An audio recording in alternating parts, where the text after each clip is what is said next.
You're completely delusional. There is no reasoning with you. Your role is broken. You have no clue what you're talking about. You play Mercy, stop talking.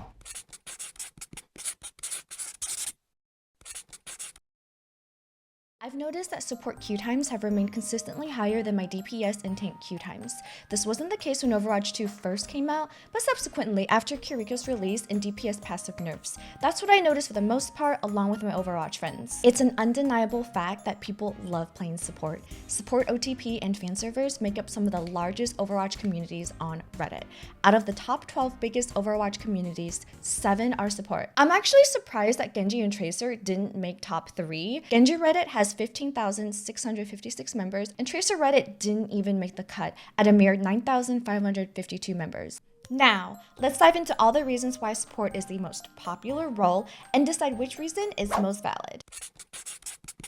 3 heroes were released in 2023 and 2 of them were supports. When a new hero comes out, it always generates a plethora of buzz and new content. Let's face it, people love new stuff. This momentum usually snowballs, and the end result is the hero gets both more popular in-game and across online communities. These communities provide a positive feedback loop, where more members mean more content means more engagement means more members and content. Is it possible new hero releases draw in new and old players alike, with some deciding to main said hero and some deciding to main support in general? Number 2, is the support community just loud? And a 1, 2, 3, 4. Could it be due to popular support main content creators out there every day grinding the game, making it look fun, and also championing their mains to get buffed, to get attention from the devs, to get skins, etc.? You ever watch someone play and you suddenly get the urge to play yourself? I mean, streamers are influencers after all. We've got Aspen, ML7, August, Frogger, Skesty, CarQ, Overwatch Grandma. But are support streamers better than tank and DPS streamers at influencing? Honestly, not sure. But what I do know is that in my experience, some of the most standout, stylish, bright, interesting, engaging Overwatch streamers are support mains. I follow a lot of them, and so should you.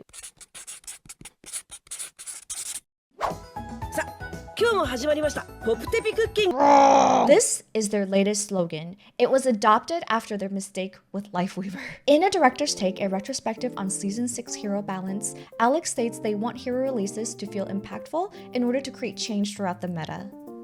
By this logic, no hero will ever feel as strong as they are upon release. The point is to release a hero that's purposefully overtuned so that they dictate and even sometimes dominate the meta. But then, after several weeks and copious amounts of backlash from the community, the hero will get their numbers tweaked and power levels reined in to hopefully feel balanced. All new characters are supposed to follow this trajectory of peaking early in their Overwatch career and inevitably trending downwards till they hit a sweet spot that makes the devs happy. So far, we've seen this happen to Alari and now Mauga. Last Tuesday's patch nerfed every aspect of him, from his armor to his ammo to his decreased lifesteal. It's 2 for 2. Blizzard is sticking true by their slogan regardless of the hero's class. By the way, I took a look at all of the skins in the battle pass because I wanted to know if there's any sort of preferential treatment going on regarding cosmetics, and the result is that there's actually more DPS and tank skins than support skins overall. Since Overwatch 2, there's been 21 support skins, 27 DPS skins, and 26 tank skins. And so far, the mythic skins have been pretty even also. There's 2 support, 3 DPS, and 3 tank.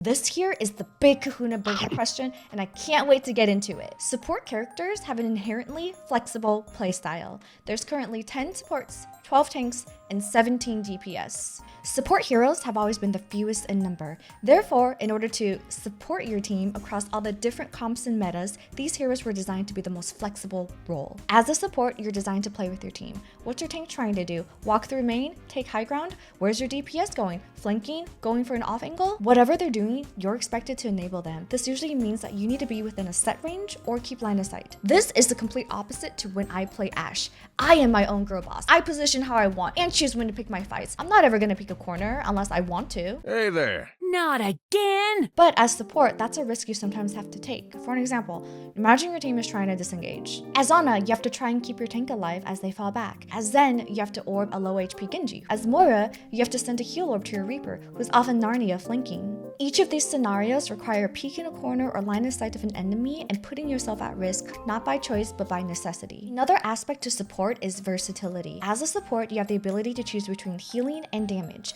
You also have abilities that can be both used offensively and defensively.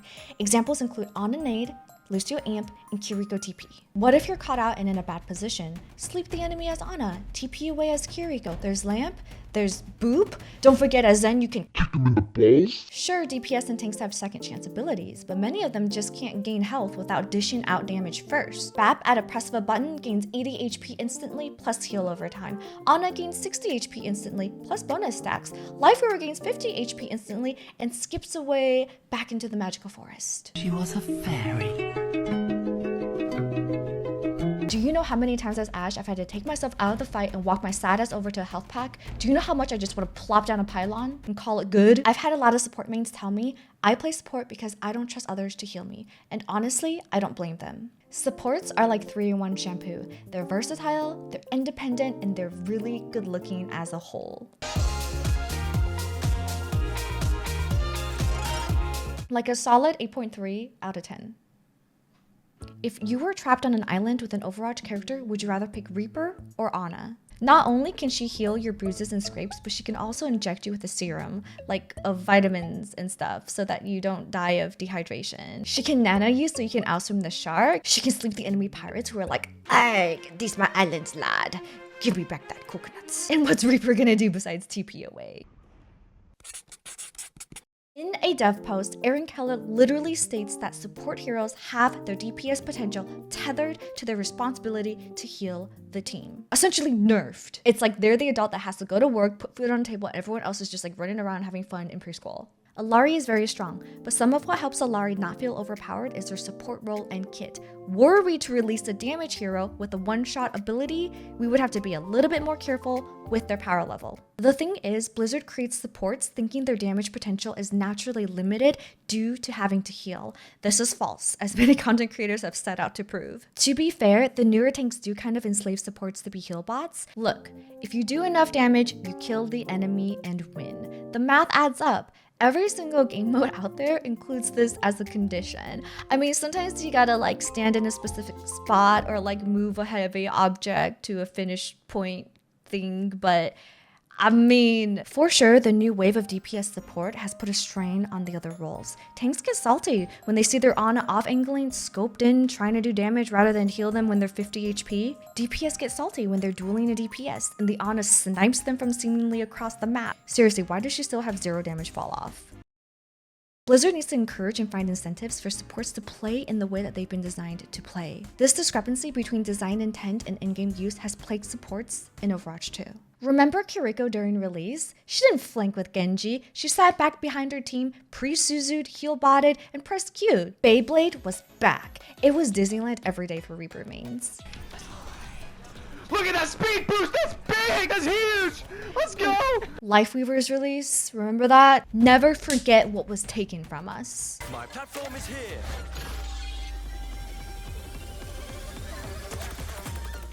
This is what we were sold. Notice how in the fight they put him, literally alongside Bastion and Doom. Here, they show him walking up to the Pharah, casting his tree beneath her. Like, come on, you know he's doing that from 30 meters away.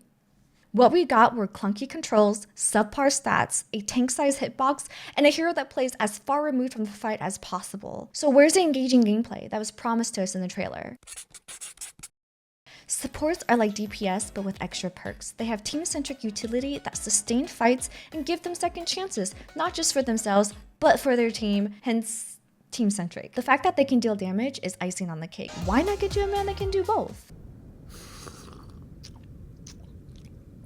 With so many different abilities and ults, this game can sometimes feel like a MOBA with a side of FPS. That's why providing utility to your team is just as important, if not more, than raw damage output. I've got 57% accuracy with a 69% helix accuracy. I can pump out 9,999 damage every 10 minutes. That translates into 12 objective kills per match. Call me daddy, baby. We do not care. If you pick a hero that brings utility to the table and does damage on the side, that's called providing consistent value. In your team's eyes, you are pulling your weight in gold. You'll feel more impactful, more often, and chances are that'll translate to having fun. As most of you guys know, I just started my YouTube channel. This is my first attempt at an essay format, and I've got a bunch of topics and ideas coming up. So please hit the like and subscribe, and maybe leave a comment if you don't mind, since apparently it does help with the algorithm. Thanks, besties. Remember to take care of yourself. Till next time.